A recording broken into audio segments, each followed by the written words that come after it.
അടുപ്പിച്ച് അവധി കിട്ടിയതുകൊണ്ട് തന്നെ പിള്ളേരെ പാർക്കിൽ കൊണ്ടുവന്ന് പറഞ്ഞതുകൊണ്ട് നമ്മളങ്ങനെ പാർക്കിലേക്ക് വന്നതാണ്ട് കാണാം. അത് മാണിക്യമംഗലത്തുള്ളൊരു തുറയെന്നാണ് നമ്മളിതിനെ പറയുക കേട്ടോ. അപ്പോൾ അവിടെ ചെറിയൊരു പാർക്ക് പോലെ സെറ്റ് ചെയ്തിട്ടുണ്ട്. അപ്പോൾ അങ്ങോട്ടേക്കാണ് നമ്മൾ പോകണേട്ടാ.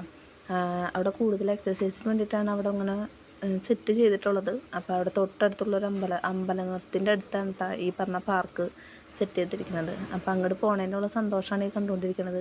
അപ്പം അങ്ങനെ പോയിട്ട് നല്ല രസമാണ്. ഈ സന്ധ്യ സമയങ്ങളിലൊക്കെ നമ്മളവിടെ പോയിരിക്കാനും നല്ല സുഖമാണ്. അപ്പോൾ ഫ്രണ്ടിൽ കുറച്ചും കൂടിയും ആളുകൾ വന്നിരിക്കുന്ന സ്ഥലം കൂടിയാണ് കേട്ടോ. പാർക്ക് എന്ന് പറയുമ്പോൾ എക്സസൈസിന് വേണ്ടിയിട്ടാണ് കൂടുതൽ ഉപയോഗിക്കുന്നത്. പിള്ളേർക്കൊരു എൻ്റർടൈൻമെൻറ്റ് എന്നുള്ള രീതിയിൽ കൊണ്ടുവന്നിട്ടുള്ളൊരു 3-4 ഐറ്റംസ് മാത്രമേ ഉള്ളൂ കേട്ടോ.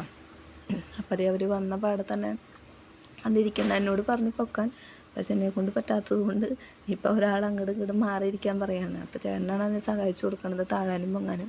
പിന്നെ അവൾ മാറിയിട്ട് അപ്പുറത്തെ സൈഡിലിരുന്നു. അപ്പോൾ അങ്ങനെ അവരങ്ങനെ കളിച്ചുകൊണ്ടിരിക്കണ്ടായി കാണേട്ടാ. അപ്പോൾ ചേട്ടൻ അപ്പോഴും താത്തി കൊടുക്കാനുണ്ട്, കാരണം അവൾക്ക് കയറാൻ വേണ്ടി കാലിലെത്തില്ലല്ലോ.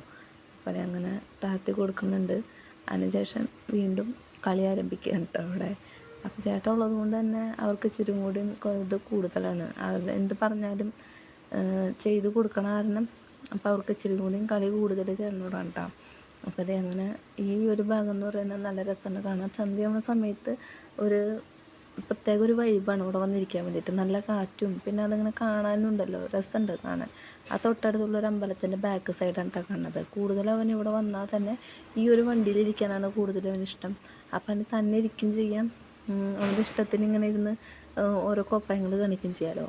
അപ്പം അതിന് വേണ്ടിയിട്ട് അവൻ ഇവിടെ വന്നിരിക്കുന്നതാണ്. പിന്നെ അതിനുശേഷം ഊഞ്ഞാലിൽ കയറി ഇങ്ങനെ ആടിക്കൊണ്ടിരിക്കുകയാണ്. ആ ഊഞ്ഞാലിൻ്റെ ആട്ടത്തോടൊപ്പം തന്നെ ഇവരുടെ ഒരു വൈബും ചെറുതായിട്ടൊന്ന് മാറി തുടങ്ങി. വീട്ടിൽ നിന്ന് ചോറ് കൊടുത്ത് വന്നതാണ്, പക്ഷെ ഇവിടെ വന്നപ്പോൾ തൊട്ട് വിശപ്പായി, ദാഹമായി, പിന്നെ ആകെ ബഹളമായി.